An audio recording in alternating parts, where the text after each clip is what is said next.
Okay, so let's get started. Do you need to use the microphone? I don't know. Can you hear me?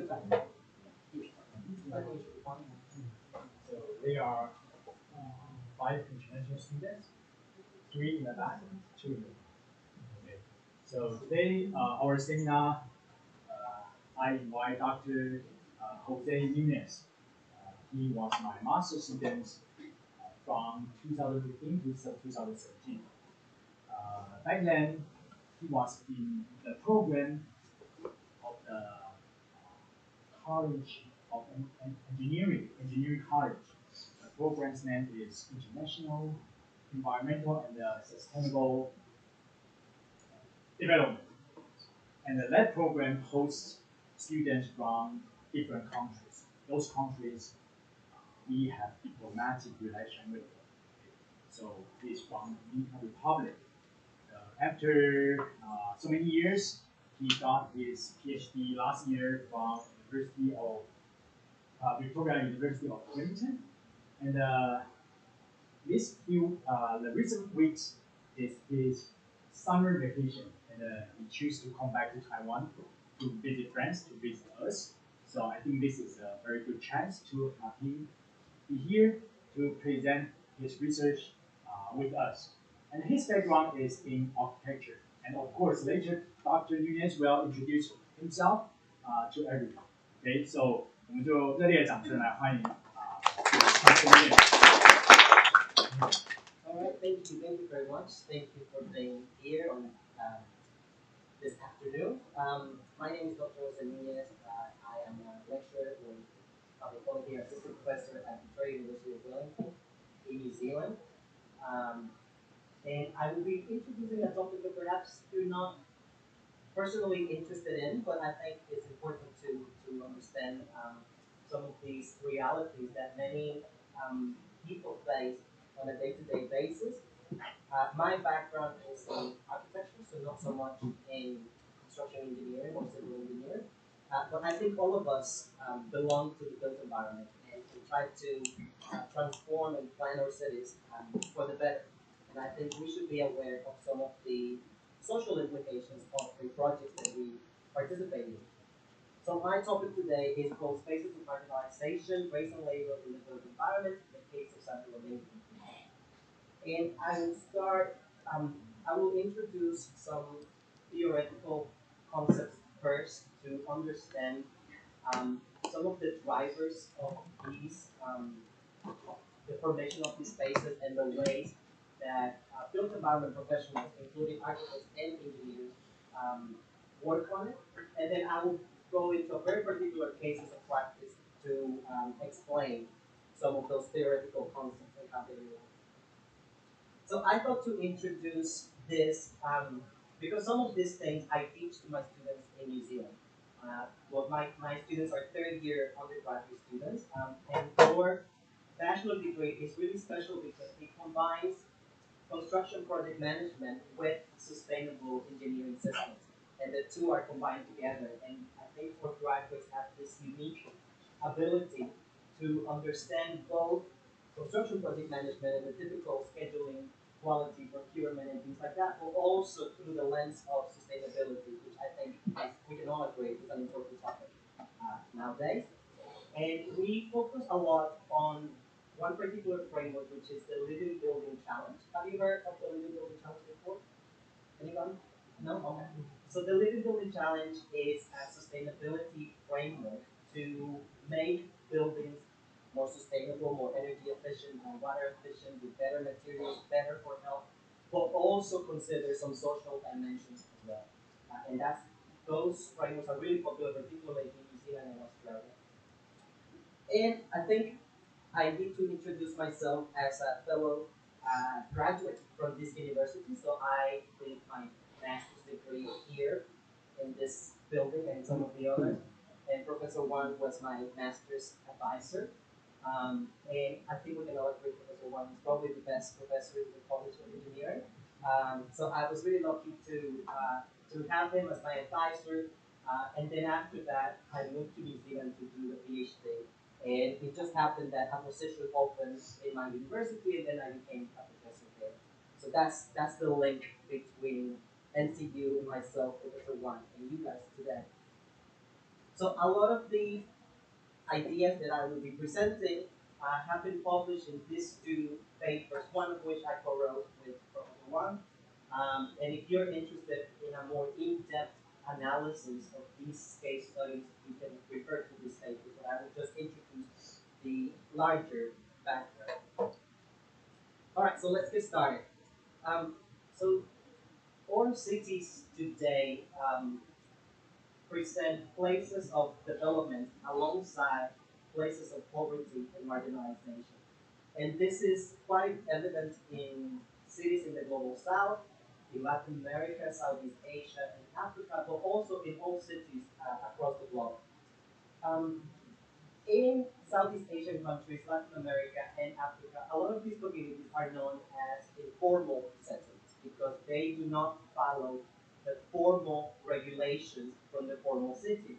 And the differences between the formal and the informal city are quite striking, and we can easily see density as one of those criteria to identify these communities, but also services, right? So the access to roads, access to parks, access to other amenities that are absent in the informal settlements. But this It's a big problem. Yes, Is there a fence in between? there's no. So the formal and informal city are adjacent to each other with no boundaries between themselves. Yes, and they are part of every city across the developing world. So this is a big problem. According to the United Nations, 1 billion people live in informal settlements, and this was in 2018. But actually, more recent reports suggest that COVID-19 had an impact on poverty, and therefore the people living in these communities actually increased in recent years. So there's more than 1 billion people globally living in communities like this, which lack access to basic services like water, sanitation, electricity, but also other services like schools, hospitals, and so on. And there is also a stigma attached to these communities that are considered to have higher crime rates, sites of moral degradation, and things like that. So therefore, improving the conditions of these communities is one of the major global challenges over time. And the United Nations, with the Sustainable Development Goals, is targeting particularly the improvement of people living in these communities. Now, you might think that this is something very far away from you, but in reality, it's not. I mean, slums and informal settlements are found in South Korea, are found in Hong Kong, and also in Taiwan. So this is not necessarily a far reality from the urban conditions that we experience in East Asian countries too. In fact, these two papers, which are very good by the way, explain some historical and contemporary perspectives of urban informality in Taipei and the developments that have happened recently. So this is also a reality uh, in our cities in Taiwan. Now let's start with some historical background too.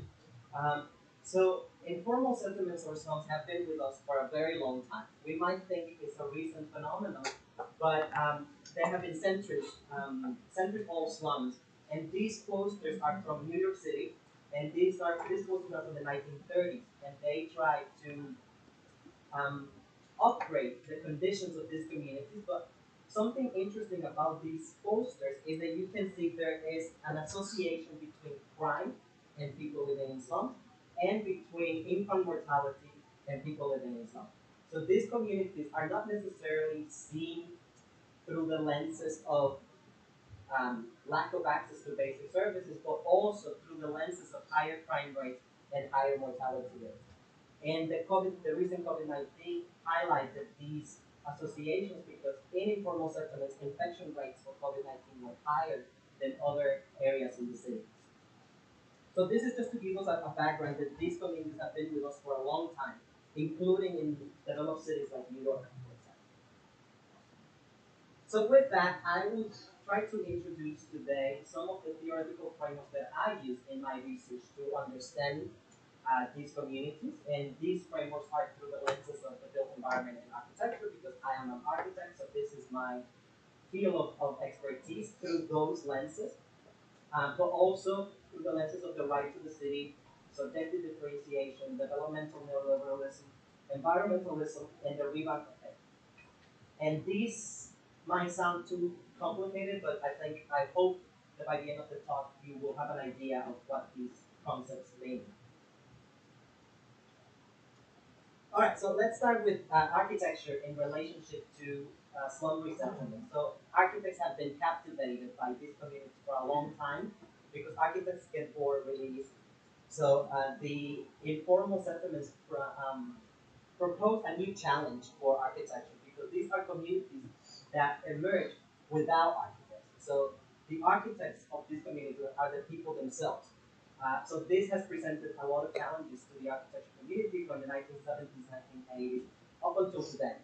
And in fact, some of the resettlement typologies that occur today are overwhelmingly shaped by architectural discourses. And these examples are from Chile, from very famous architect called Alejandro Aravena. And you can see here that his proposal to solve these issues is providing people with half a house so that people can construct the other half by themselves. And the idea here is that people who live in informal settlements, they have been building their own houses for centuries, like I said.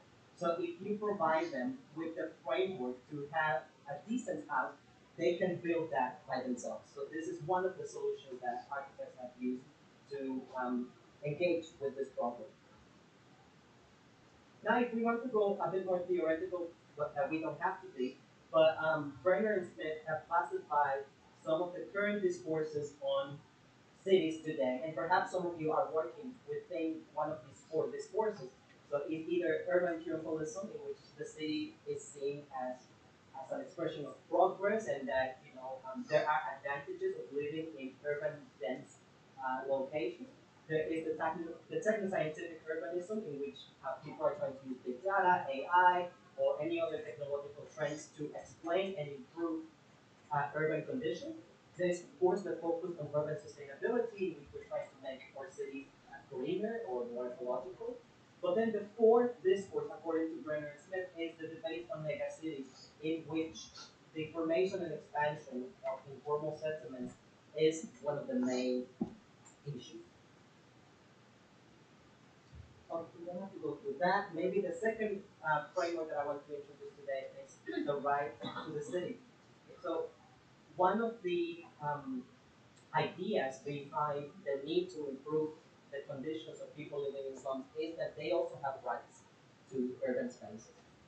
So this is grounded in philosophical thinking like Henry Lefebvre and his idea of the right to the city, which pretty much criticized the capitalist way of thinking in which urban development excludes the poor and allows real estate value to be the primary function in urban development rather than people. So this idea of the right to the city is an important one in terms of what's driving these changes and these new projects. The third one is subjective differentiation, and this is just how the way things are currently clearly differentiate between people who live in slums and people who live in the formal area. And this differentiation can happen through formal and informal discourses, but also through the lens of race, through the lens of ethnicity, through the lens of religion, through the lens of race and gender. And separating the differences between the two is one way in which they have been excluded from the formal system. The fourth one is developmental neoliberalism. And what this means is that a lot of cities in the global south, particularly, are trying to brand themselves as slum free or world class or global city in order to attract foreign investments. And when you have slums, well, the slums are not beautiful, and therefore people fear that international companies or foreign investors will not invest in a city that is full of informal communities. So therefore, some of these changes that are happening currently are driven by aspirations of becoming a world-class city or a global city. And of course, there is also the environmental dimension. So, and we can see the environmental dimension from two sides. So the first one is that these communities are really vulnerable. A lot of them are located in flood-prone areas. So whenever there is a lot of rain, these communities will submerge and people will die. And not only people will die, but also all of the livelihoods of people who work in those communities are gone. But also some people assume that these communities pollute rivers, they pollute the built environment, and therefore there is a need both from the environmental perspective of vulnerability and from the environmental perspective of pollution to replace these communities with better housing. And the sixth concept is the rebound effect, and it is that even though there have been many approaches to improve the conditions of people living in these settlements. Sometimes, when they are moved to slum resettlement housing, they abandon these housing states because these communities are very poorly designed, and therefore people prefer to go back to live in a slum rather than staying in a slum resettlement housing.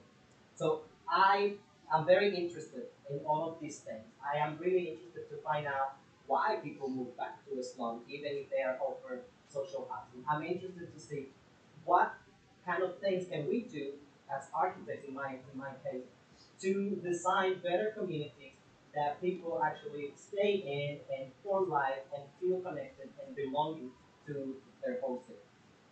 So in order to explain those things, I will take you to a very small island in the Caribbean between the US and South America, which is the Dominican Republic.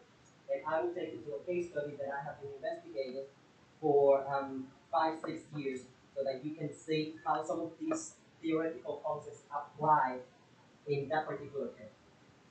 So this is an image from the New York Times in a report in 1998 that mentions the community that I'm talking about. So ever since 1988, it was called the River of Death because the community was located near a river that every time there was a precipitation event, the community will be flooded and people will be killed and all of their livelihoods will be gone.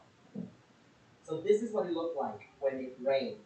So the whole community will be pretty much submerged. Um, all of their livelihoods will be gone. People will die, and obviously there is a lot of disease associated with these events. After everything goes back to normal, a lot of pollution is brought into these settlements, and then that causes disease, malnutrition for kids. It's just not a good place to live, as you can imagine. So this community was at the intersection of poverty, informality, and also environmental vulnerability. So therefore, um, the government decided that it was time to create a new community that would replace this settlement. So this is the location of the community, just so you can have an idea. So it is located in the natural floodplain of the river. So that means that every time there was a precipitation event, the river will flow naturally into its natural floodplain area, and the community will be very vulnerable. But even though this was the case, people tried to adapt to these challenges by themselves without the support of the state. Some of community members will build these channels to direct water whenever there is rain. They will build these roads and stairs to communicate different parts of the community to evacuate in case there was a need to evacuate when there was an event. So even though in these precarious conditions, people still find ways to improve their um, their surroundings in order to mitigate some of these vulnerabilities. And these are just some of the housing conditions of the community, so you can have an idea of the poverty level that is involved there.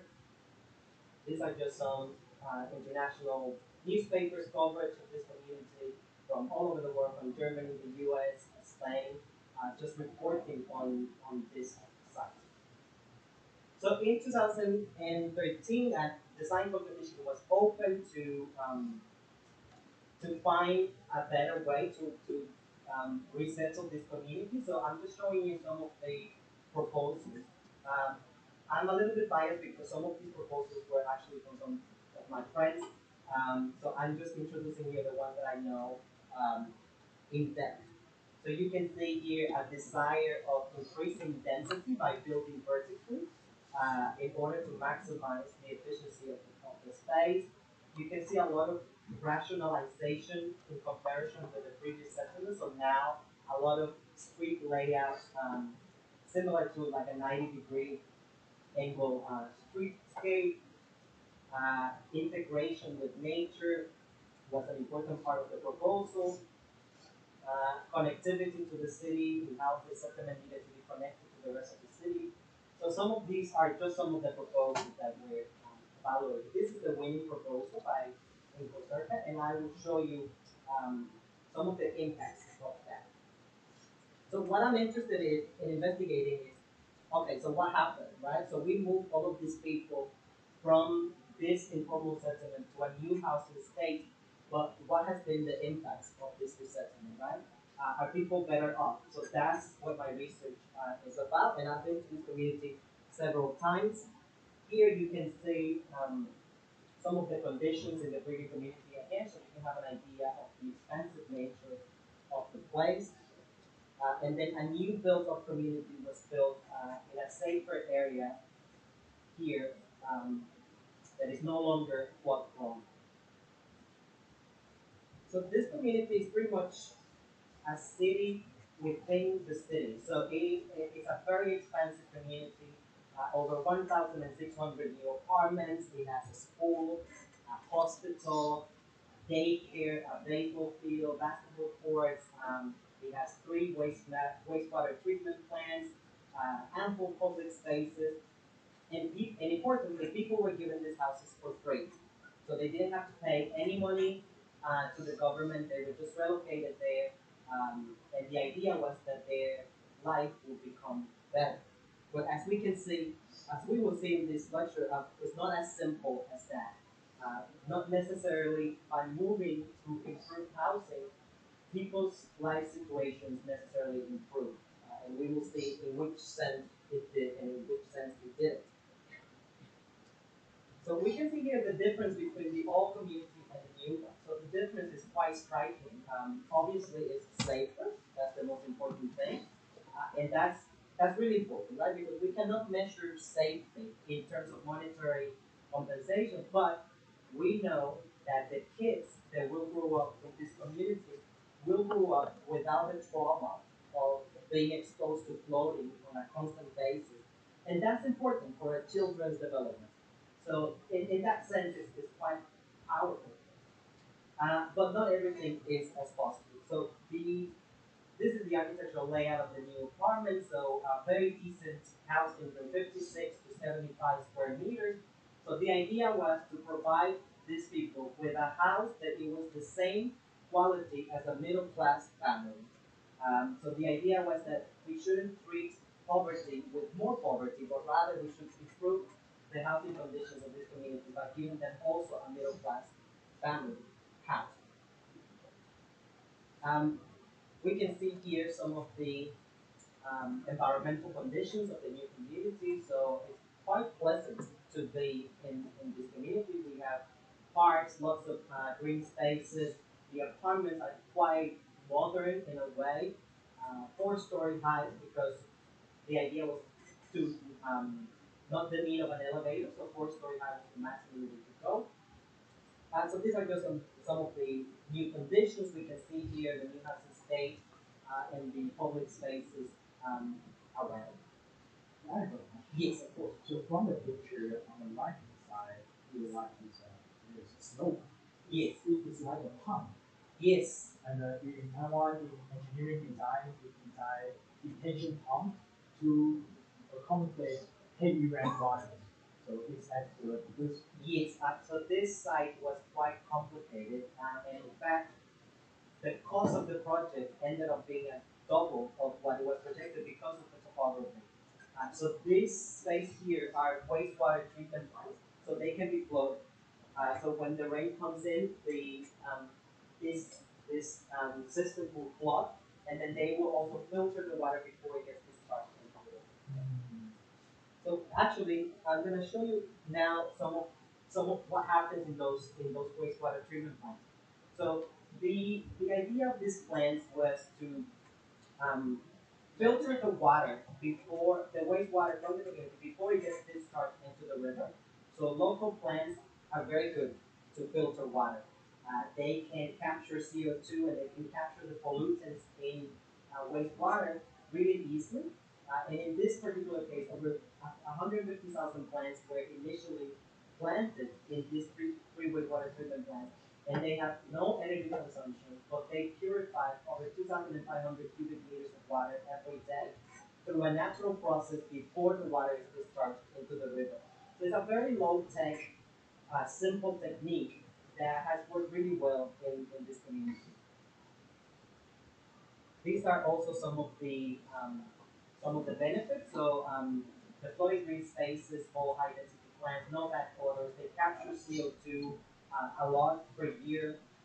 Each plant has three lagoons, and then the water flows from one lagoon to the other, and it gets purified before it gets discharged into the river. And then the purification rate is 95% before it gets purified into the river, which is quite good for a very low tech, easy to build technique. And this is how it was built. So it's just like gravel that separates the three wastewater treatment plants. And then the plants there, when the water comes, the water, the plants themselves just capture all of the pollutants, and then the water keeps flowing, and then it goes into the next lagoon, and then by the time it goes to the river, it's already 95% purified through a very low tech technique. Importantly, this is also monitored constantly to make sure that the water discharge into the river is adequate. So you can see there have been so many changes from the previous settlement to this one. But also, as an architect, I'm very interested in the aesthetic possibilities of the community too. And I think one good strategy was the use of color. And the colors that were used in the different buildings were the same colors that the houses had in the previous community. And the idea was to help people adapt better to the new built environment by keeping the same color palette as before. But not only that, from the remains of their own houses, a new sculpture was built to keep reminding people of their resilience in the previous community, and it's a way of keeping some references to the old sites in the new community, which I think is a very symbolic gesture, but very powerful for people to feel connected to their new to the new house. Now you might be wondering what happened in the old site. Well, the old site was cleared completely, erased, and it was converted into a fluvial park. And the idea for the park was not only to provide green vegetation near the river, but also to prevent squatters from occupying this space again. So if there is a park there, it's really difficult to engage in occupation of that space. So a new park was created. But also the new park offers public spaces to the communities nearby that they didn't have before. So we can see here some of those developments, right? So from the floated community, clear park, and then the park under construction that can get floated and people can still use. Some of the benefits of the park, 43,000 new trees were planted in the new park, mostly native species. Again, provides public spaces for the city, is connected to nearby protected area. It protects the nearby communities from flooding because it's like a barrier from the river to the nearby community. Again, it prevents future flooding and it gives back an ecosystem to the river that it has lost when people occupy that area. And just to let you know another image of the community, you can see how expansive it is and how different it was from the previous site. Um, but now all of that is really beautiful and really great. But my questions were, okay, so what happened to the people? Um, do they feel better in this community? Do they have better jobs? Is their income higher? Do they have better education? Do they have better health? So some of those are the questions that I investigate in my research. So if we start with some social aspects, so the summary is that social capital indicators were negatively impacted with the resettlement. So I interviewed hundreds of families that were moved to the new location, and most of their narratives are that they miss their neighbors. So they were resettled randomly to different parts of the community, but that means that their neighbors that they have been living with nearby for many decades are no longer living near them. So they miss their neighbors because they were relocated to different locations. They feel that they miss the closeness and kindship of the old barrio or slum because now people are more individualistic than community based than before. So, in fact, community participation in community groups decline with the resettlement. And they also think they miss their freedom. So, something important about this community is that at the entrance of the community, there is a military post and the military will check who goes in and who goes out. The idea for this was that in order to live in this community, it's free. It's free for the people, but they need to pay around maybe 20 US dollars per month for the maintenance of the community to keep the community beautiful and clean. But some of these people they cannot even pay those $20 per month. So if you have not paid your maintenance fee, you can't bring in like a new bed or a new refrigerator or a new TV that you buy outside because the police will check you at the beginning before you can go into the house and stay. So in a way, it's a very captive state, and people. That's why, in one of the things that I have here is that they use their freedom, and including the religious freedom. Um, there were many religions in the previous community, but only one church was built in the new house estate, and it was a Catholic church. So in a way, it erased all of the other religions in the community, were forcing people to practice the religions outside of that community. Now, important economic mobility. So one way of capturing economic mobility is through appliance ownership. So I capture whether after moving into the community, 3 years after, whether people had more cars, more televisions, more stoves, more fridge, more whatever. And as you can see, pretty much everything is statistically insignificant except access to internet. And this makes sense because in the previous location, there were no formal address. But in order to have access to internet, you need a formal address. So now that people have a formal address, many more had internet access. But if you can see the rest, people did not have more appliance ownerships than before. Therefore, in terms of economic mobility, um, the rates are pretty much stagnant with the resettlement. And you might ask, well, but that's probably the case. But one of the hypotheses of the relocation project was that many in the previous community were renters, so they had to pay rent every month. Now they live for free. So the idea was that people could use those new funds to buy appliances and to live more comfortable. But that hasn't translated into new appliance ownership.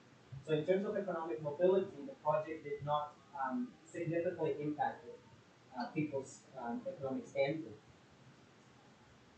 Now, in terms of quality of the built environment, then yes, there is a significant acceptance of the community. So most people, most families will consider their apartments and different indicators of their apartments as either very good or good. Very few will think it's bad or very bad. So there is a high quality acceptance of the new community, and this also makes sense because, as I said before, the new housing was designed to be like a middle class home.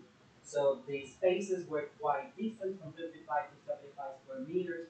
Um, it was all built in concrete, uh, constant access to water, electricity, sanitation. So it is expected that the acceptance of the community in terms of the quality was quite high. But also in terms of the quality of the built environment. So as we can see here, some of the new services in the new community that did not exist before, such as waste collection, fresh water, electricity, sports facilities, public transport, all of these services were absent in the previous community but were given to the new community. So the response for those new services has been overwhelmingly positive, which again has some benefits that are intangible, including kids' access to education and kids' access to sports facilities and things like that. So most importantly, and I think this is really important to measure because this could be a selling point for some of these projects, is that perceptions of security increase statistically for in the community, both in terms of security against crime but also in terms of security against natural disasters, the perception of being safe against natural disasters. So you can see here some of the questions. For example, the overall perceived safety against crime increased significantly. The time that people considered it was safe for their kids to be outside, which is one indicator of safety, increased significantly. Also, the time for adults to be outside, the amount of people that were victim of a crime from the previous settlement versus the new settlement, or the amount of people that they knew from the old settlement to the new settlement that were victims of the crime also reduced. And in addition, over 80% of the respondents felt safe to withstand natural events, which is a significant improvement from the previous settlement. So in terms of security indicators, both security against crime and then security against natural disaster, it has been a success. So the question is, how do we balance some of these positive gains in security, some of the positive gains in the quality of the built environment, against some of the negative implications of economic improvement and social capital?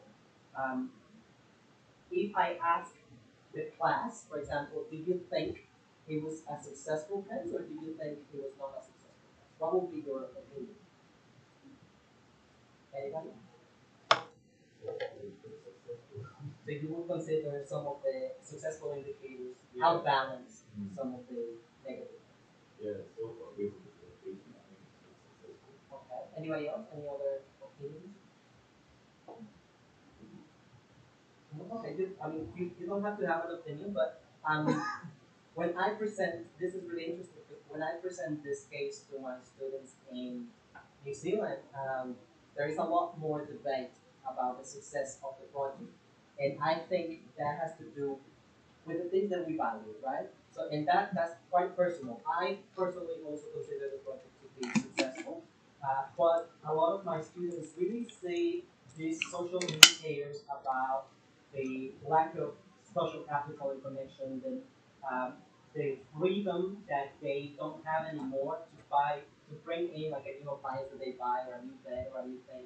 Uh, all of the religion institutions that were erased from the new community, so there is a lot of value that we could place in this that cannot be measured, right? So those social aspects, we can't measure them. But we can measure people's perception of their houses and it has been positive. We can measure people's perceptions of security and it has been a success. But then some of those social aspects are still challenges in the new community that are things that need to be considered in other projects besides. All right, so to conclude, I have some key takeaways. You can remember everything about this project, but I think um, something that is really important is that even in well celebrated projects and in well intended projects, key negotiations will occur between risk reduction and development. And I think this was the case in this project. Second is that the competition format worked really well in this project because lots of proposals were presented to the community and they were able to select the best proposal based on their own understanding of what they want. So I think this competition format is really good because it allows some kind of like peer review and community review of the project before it gets implemented because sometimes a lot of these projects are top down, so somebody selected the project and just implemented and those cases are usually unsuccessful and people prefer to move back to this one. Also really important is the importance of quality. High quality built environment features prevent high exit rates and that's evident in this project. So spacious apartments, public spaces, basic services, just the quality of the construction itself um, has been a significant factor preventing people from abandoning the new community. Even in harsh situations, even in with lack of economic advantages, even with the um, restrictions on freedom, people still see the community as quite successful. And in fact, when I ask them if they what should be done in other communities, they often say the same as here. So they are quite they really value the new community, and I think quality is an important aspect of that. But also the high quality built environment and resettlement sites need to be paired with socioeconomic policies and follow up because there is a limit to how much good architecture can do. So good architecture alone, as we saw, didn't lift people out of poverty. People were still poor.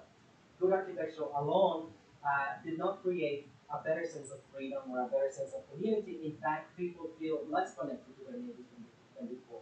So there's a limit to the power of good architecture or good construction that we need to be aware of. And I think that is it for me. So I hope you enjoyed the presentation and I look forward to answering questions if there are any.有问题吗？你们可能对他在简报的内容觉得很陌生啊。Let me try to explain what he did exactly in Chinese a little bit. Is 他做的研究的主题，从他跟我念硕士班的时候，就在做跟贫民窟有关，他从东尼家来。你们看他放的照片会讲，有些贫民窟的现况发展到什么样，状况不好，这些状况必须要透过贫民窟的改善，去投入一些基础的建设，去改变这个现况。从他举一个例子，本来是很穷的地方被水淹过之后，他们开始把房子盖起来，因为他们社会住宅盖起来，盖完之后呢，人进去住，有它的正面影响，它的负面影响。正面影响刚才还有说比如说这个大家的生活品质变好了，犯罪率变低了，但是缺点就是人们的自由度变少，他们跟认识的伙伴居住的关系变差了，这个是一个取舍的关系。所以他刚才问大家说，你们觉得这是一个成功的专案吗？就是说它是一个成功的专案，因为我们觉得生活品质变好了，不再住在贫民窟、没有水、没有电的地方，但是这个事情会有一些的代价。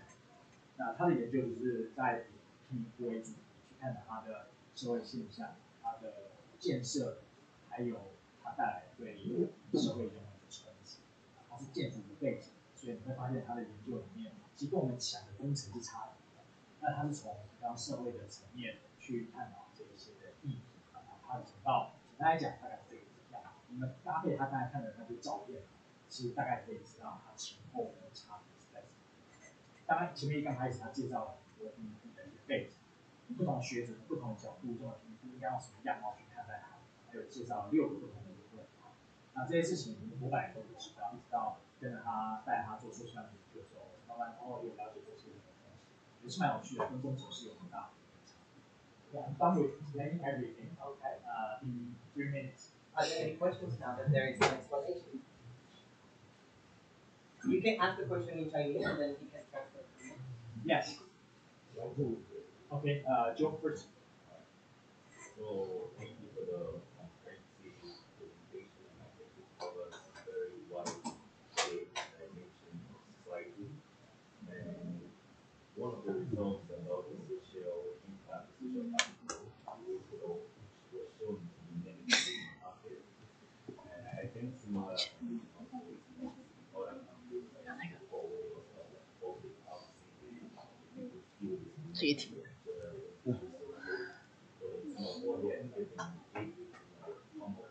social activities will also occupy the residents actually so it's something similar also happening. It's a very good question. No, the main answer is no, nothing, there's no follow-up. But I think also social capital feels stronger if your economy is not good. So when you miss your neighbors but you're also poor, then two things combine together and then you don't feel really good. In Singapore, you might miss your neighbors but you have money, so you might feel a bit better. So I think in this case, the fact that the community didn't lift them out of poverty completely, but at the same time also reduce their opportunities for social interaction. And when those two things combine, it makes the social capital aspect feel stronger than it is. Okay. One more. Yes. So definitely one of the easiest solution, the easiest fix to solve the crisis like this is actually relocation. And when you relocate people, there's a lot of most of the time you have to relocate the livelihoods. Right. So what happens in this case when the livelihoods somehow brought closer to people or it actually remains far away? It's a good question too. So the community is only 5 kilometers from the previous site, so it's not necessarily very far like other projects around the world. But the and the new community also offers them opportunities to rent shopping spaces. So if people have like a business elsewhere, they could translate into the community. But a lot of those spaces remain vacant even today, which is 6, 7 years after the resettlement. And the reason for that is that people complain that they're unable to pay for those spaces. Before they used to work informally and like carry their carts around the streets and things like that, kind of like a night market here in Taiwan. But they are unable to do that anymore because there's a lot of restrictions about what they can and cannot do, which is impacted their livelihoods negatively, which is translated into the lack of economic mobility. Thank you for your question. There was another question. 我就有问题，但是我想问的是说，就是他们就在贫民窟改善这个贫民窟的环境，我想知道是他们那些贫民，他们有那些贫民能够去负担他们这种改善的生活之后的开销，就是房子啊什么的。对，在他刚才举的那个例子，他的进驻到这个房子是不用钱，那房子是免费提供给他。So his question is for those residents in our slums, can they afford to live in a new community after doing review for the limit? He is curious about maybe those residents afford to live in. Okay, so in this case, the project was free. So in this case, they didn't have to pay for rent, which was a positive thing. That helps in keeping the people there, right? Because you don't have to pay rent. In some other projects in other countries, they do have to pay rent, and then the quality is also low.